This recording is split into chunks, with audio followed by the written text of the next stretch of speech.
Hey, what's going on everybody? It's Dom from Lensprotogo and Lens Rentals, and welcome back to the channel. Today, I want to take a whole entire video to gloat about this lens.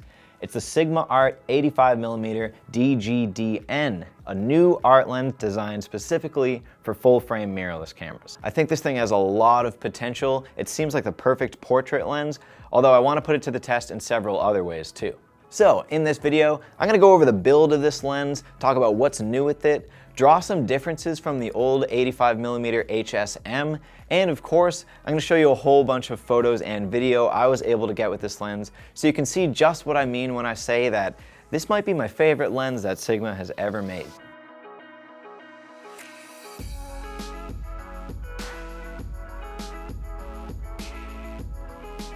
Okay, so let's break this thing down. So in my opinion, this lens is what mirrorless systems are all about. Large diameter, compact size, and the folks at Sigma have really proven that the size of this thing is not holding it back from giving you that same image quality and intelligence that you're used to with art lenses. I have this lens in E mount and L mount, but I'm going to be breaking down the E mount because it's probably the more common option, even though they're basically identical. So, size and weight. The 85 DGDN is a very compact 3.8 inches long and weighs only 1.4 pounds. Now let's talk about this aperture ring. You've obviously got your whole aperture range here with a little gap to get you into A mode.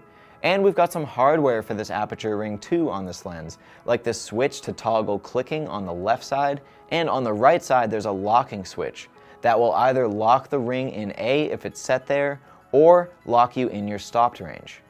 In this raised panel here, it's got a nice rubber AF lock button and a nice robust auto manual focus switch as well.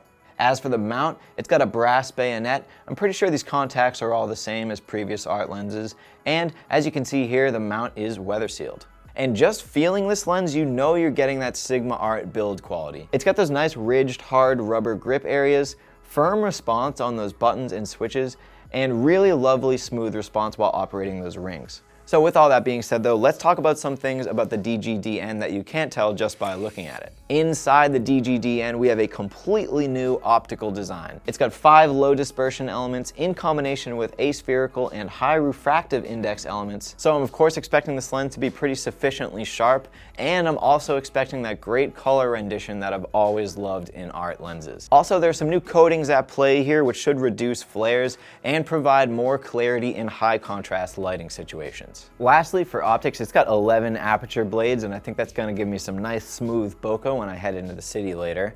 And the close focusing distance is 2.8 feet. Also, Sigma claims that the newly designed autofocus motor in this lens will still give you seamless and silent autofocus while still fitting in this tiny little body. So when I first saw these lenses come into the house, I got really excited because I used to love the 85 DG HSM ART lens, which is also an 85mm 1.4 for full frame sensors, but it was kind of an enormous lens. So when I saw these, I said, yeah, those are gonna be a big hit because I'm sure the size of that old 85 was really off-putting to a lot of people. The 85 HSM for Sony, for example, was over a pound heavier, an inch longer, and had an 86mm diameter. And I actually don't have the Sony version with me, but here's the Canon 85 HSM for reference, and just keep in mind the Sony was even longer. So it's pretty apparent that this is a complete overhaul of the build of the old DG HSM 85mm from Sigma, and it pretty much seems like an improvement in just about every way. The only thing I'm curious about is autofocus performance, because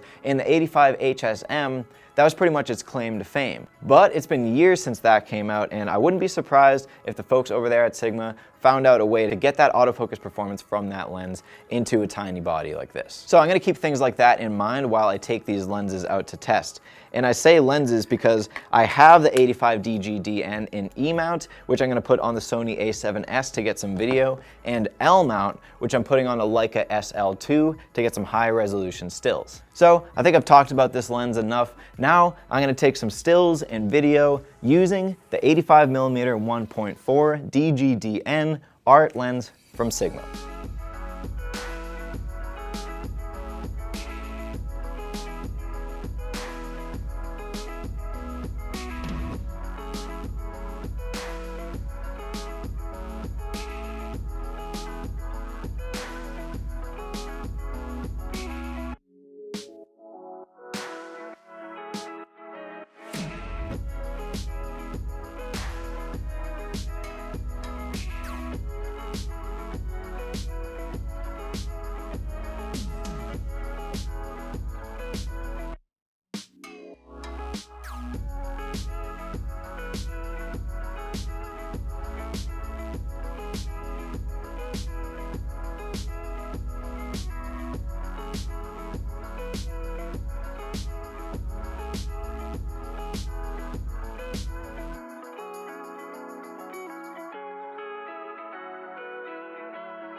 Okay, so I think that's gonna wrap it up for this video, gloating all about my new favorite lens, the 85mm f1.4 DGDN art lens from Sigma. So if you have any questions about this lens or any potential guesses about different focal lengths we might be seeing in the future, drop a comment in the comment section below and we'll start a discussion.